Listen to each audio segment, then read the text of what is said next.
Yo guys, what is going on? It is Invin here, and today what I'm going to be bringing to you guys is a video on the top 5 mistakes that you need to stop making in New World 1.2. And this is going to be specifically around things that were kind of updated in 1.2, so some of the things, you know, obviously there might be other mistakes people are doing right, but this is going to focus on primarily things that changed when 1.2 came into fashion, and kind of things we've seen that are new with that update. So starting it off here, it's going to be buying legendary materials, and this one is for a number of reasons. The first one being that you can actually craft legendary materials. So for example, if we go over to the tannery here, we can see you can actually go onto here, and once you get level 200, which I'm not quite at yet, I'm working my way up, you guys will be able to see that you can craft Scar Hide and Smolder Hide. Both of these cost 250 Iron Hide per one, and you can maximally craft 10 of these per day, so essentially 2,500 per day if you want to get the full 10,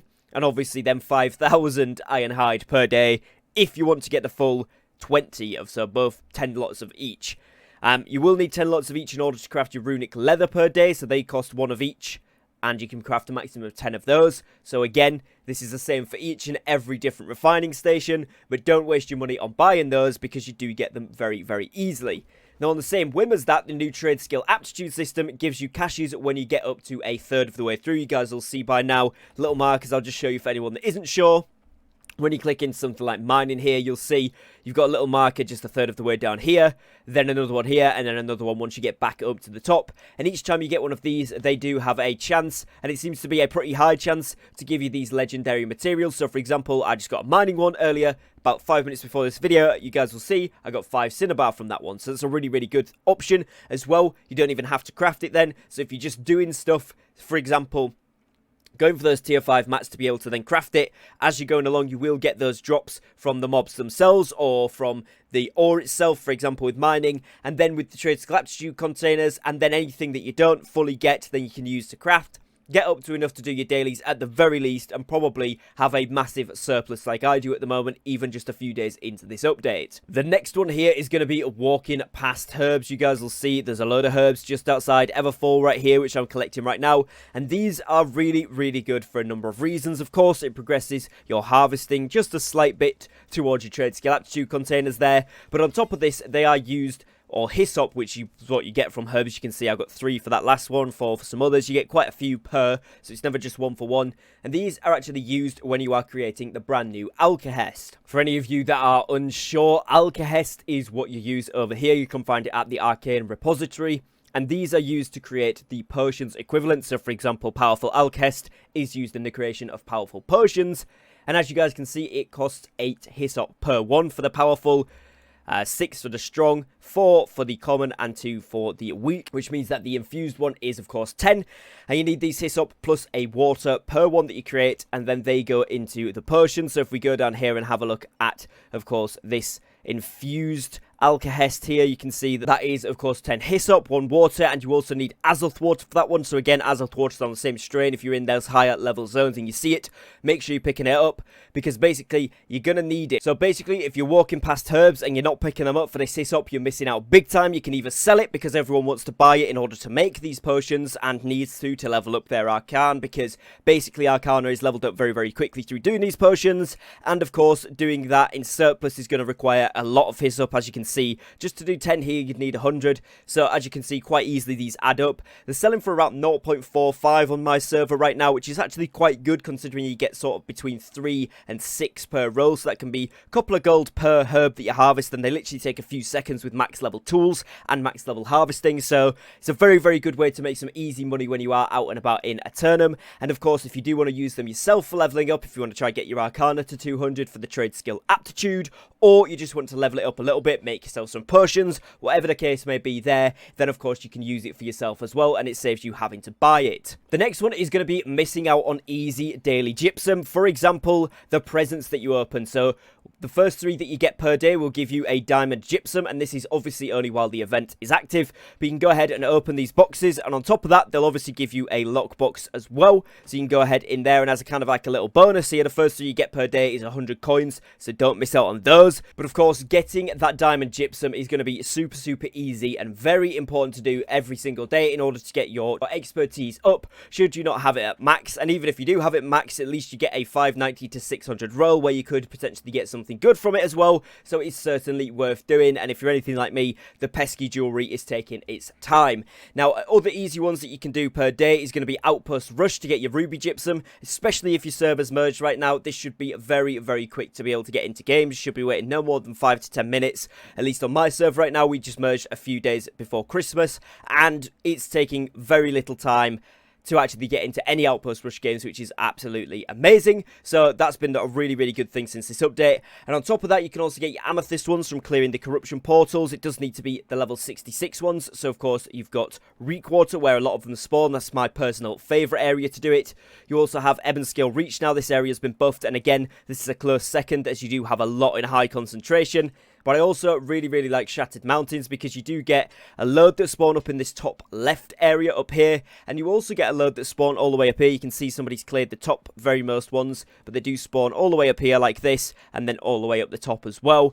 Of course, every single major breach is a guaranteed Amethyst drop, and every small or minor one is a chance to drop, but they do drop fairly quickly. And if you have a group that goes around and does these once or twice, you will all have the 7 that is required per day. And you can do this in a 5-man very easily if you have a competent group, but obviously it's easier and much more fun with a ton of players going around these zones together. Also with this, you do get a emerald, I think it is, for every single time that you get a trade skill cache, or your first one of the day, which is very easy to get.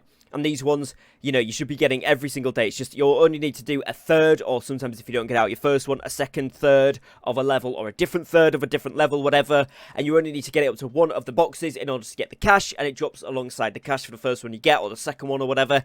And these are very quick to do per day, particularly the things like harvesting, very fast. Tracking and skinning, very fast. So anything like that, you could go ahead and get those done pretty quickly on. So I would certainly recommend that. Now, another one is going to be missing out chests. These can be in any area of the map. It can literally be here in Everfall, you know, literally right outside on this farm just above it, or it can be going up into the high level zones. You always want to take every chest, even if you drop 90% of the items, especially from these lower end zones. You know, when you're going around gathering, you're probably not going to take everything that's at Olcott family farm, right? Especially if you're level 60, probably going to drop most of those items, but getting the crafting reagents is going to be super good, or I should say the refining reagents.